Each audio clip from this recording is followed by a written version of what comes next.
આજે હું તમારી સાથે ટોમેટો ઉત્પમની રેસીપી શેર કરવાની છું।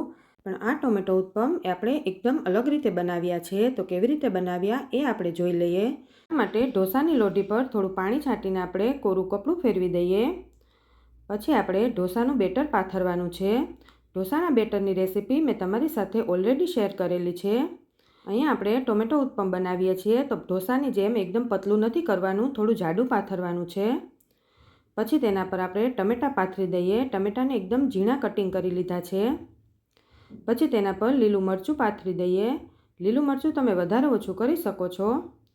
પછી તેના પર આપણે મીઠું સ્વાદ પ્રમાણે નાખવાનું, થોડું લાલ મરચું નાખવાનું, થોડો ગરમ મસાલો નાખી દઈએ।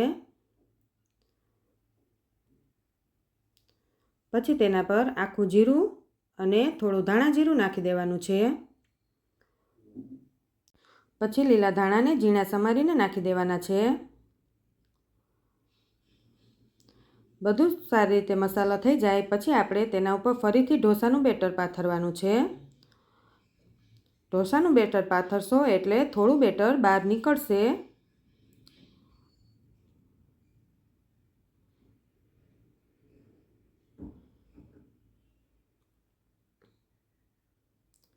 આપણા બધા ટમેટાં કવર થઈ જાય એ રીતે આપણે ઢોસાનું બેટર એની ઉપર પાથરી દેવાનું છે।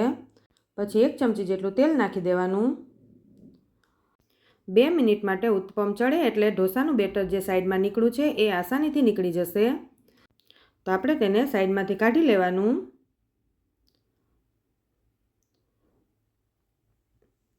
પછી નીચે સારી રીતે ચડી જાય એટલે આપણે તેને પલટાવી નાખવાનો છે।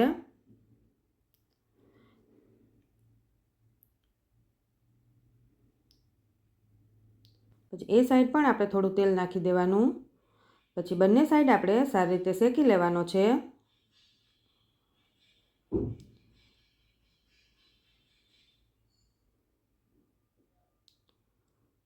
ટોમેટો ઉત્પમ આપણો સારી રીતે બંને સાઈડ શેકાઈ ગયો છે, તો આપણે તેને નીચે ઉતારી લેવાનો છે। હવે તેને આપણે 4 પીસમાં કટ કરી લેવાનો છે।